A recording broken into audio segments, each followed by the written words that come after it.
असं काय विषय नक्की मला थोडक्यात सांगा. आज आम्ही पाटणमध्ये सातारा जिल्हा युवक काँग्रेस आणि पाटण विधानसभा युवक काँग्रेस यांच्या वतीने जे आपल्या भारत सरकारने पेट्रोल व डिझेलचे दर वाढवले त्याच्या निषेधार्थ आम्ही पेट्रोल पंपावरती आंदोलन केले. तर आंदोलनाचं एक वैशिष्ट्य होते की आम्ही तिथे मेलोडी चॉकलेट वाटून आंदोलन केले. कारण एवढे पेट्रोल डिझेलचे दर वाढले असताना आपल्या देशाचे पंतप्रधान ज्यावेळेस इटलीला गेले त्यावेळेस तिथल्या कराराची कुठल्या तिथे कोणता काय करार झाला त्याची बातमी कधी झाली नाही. तर तिथं इटलीच्या पंतप्रधानांना मेलोडी चॉकलेट वाटलं याची बातमी पूर्ण देशामध्ये लागली. पण त्या मेलोडी चॉकलेट वाटल्यामुळे आपल्या देशाच्या सर्वसामान्य जनतेच पोट भरणार आहे का?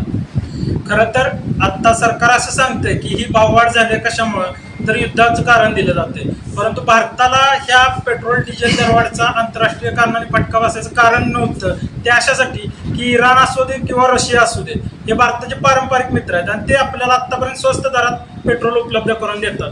परंतु माननीय पंतप्रधानांचे काही हितसंबंध आहेत जे अमेरिकेत ट्रम्प यांच्याकडे गुंतलेले आहेत. म्हणजे इप्स्टीन फाईलचं प्रकरण त्यात आलेलं नाव असू द्या किंवा अदानी यांच्यावरची केस असू द्या, याच्यामुळे त्यांनी हा आपला भारत देश जो सार्वभौम आपण म्हणतो तो अमेरिकेच्या दावणीला बांधलेला आहे. पहिलं ब्रिटिश सरकारनं जसं इंग्रजांना घालवलं त्या पद्धतीनं आम्ही सगळी काँग्रेस एक संघटना होऊन म्हणजे 1942चा ठराव चले जाव का? चले जाव ठराव तुम्ही बद्दल बोलताय. ठराव केला त्या पद्धतीनं आम्ही काँग्रेस चले जावचा ठराव करून शनी या मोदी सरकारला घालवण्याचा प्रयत्न आम्ही करणार आहोत. म्हणजे पैसे देऊन सुद्धा स्वतःचे हाल या जनतेचे होत आहेत आणि कुठेतरी सरकार अकार्यक्षम ठरलेलं आहे. कारण मागील एवढ्या वर्षांमध्ये जसं उन्हाचा तडाखा आपण बघतो की सगळ्यात भयंकर आहे, तसाच महागाईचा तडाखा यावर्षी सगळ्यात भयंकर.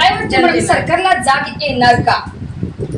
सरकारला जाग येणार का नाही माहित नाही, पण आम्ही पुरेपूर प्रयत्न करतोय की सरकार खडबडून जागं झालं पाहिजे. आज हे तालुकास्तरीय आंदोलन आहे आणि पुढची दिशा असेल जिल्हास्तरीय, आणि तरी सरकार जर जागं होत नसेल तर एक राज्यस्तरीय आंदोलन काँग्रेस मार्फत होईल. जे पेट्रोल डिझेलचे दर वाढले खरं तर आता शेतकरी रांगा लावतायत, तर रांगेमध्ये अक्षरशः रात्रंदिवस झोपतायत. त्यांना डिझेल मिळणं झाले, त्यांच्या आता रानामध्ये कामच चालले, शेतात ट्रॅक्टर चालतात, त्यांना ते डिझेल भेटणं झाले. शेतकऱ्यांच्या मधून एवढा उद्रेक होतोय आणि आम्ही युवक काँग्रेसच्या वतीने सर्वसामान्यांचा आवाज हा वर जनतेचा हा सर्व आवाज केंद्र शासनापर्यंत पोहोचावा म्हणून आम्ही आज हे आंदोलन केलेलं आहे. आठवड्याभरामध्ये 3 वेळेस दरवाढ झाली पेट्रोल डिझेलची. आता शेतीची कामे चालली आहेत, लोकांना डिझेलसाठी पैसे नाही आहेत. अशा वेळेस तुम्ही मौज मजा करायची आणि सर्वसामान्य जनतेने या ठिकाणी आत्महत्या करायची ही जर भूमिका असेल तर त्या विरोधामध्ये आम्हाला काँग्रेसला या ठिकाणी आंदोलन करावं लागतंय.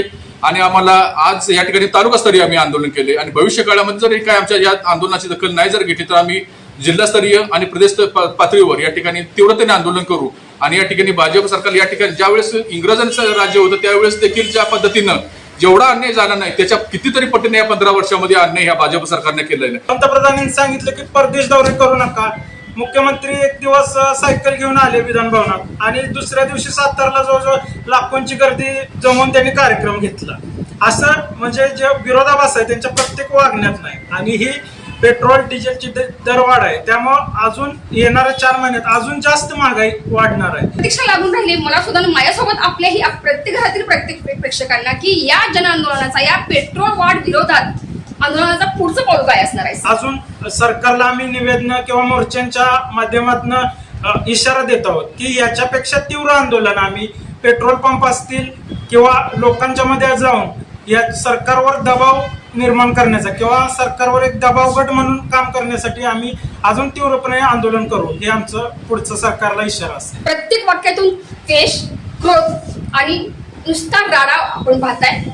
सरकारचा नाकर्तेपणा, सरकारचा बेजबाबदारपणा, सरकारची लूटमार, ब्रिटिश काळाची इथं ओळख करून दिलेली आहे, ब्रिटिशकालीन अन्यायाची आठवण करून दिलेली आहे. खरोखर स्वातंत्र्य संग्रामाच्या वेळेचं लोकमान्य टिळकांचं वाक्य इथं उच्चारावं वाटतं की सरकारचं डोकं ठिकाण्यावर आहे का?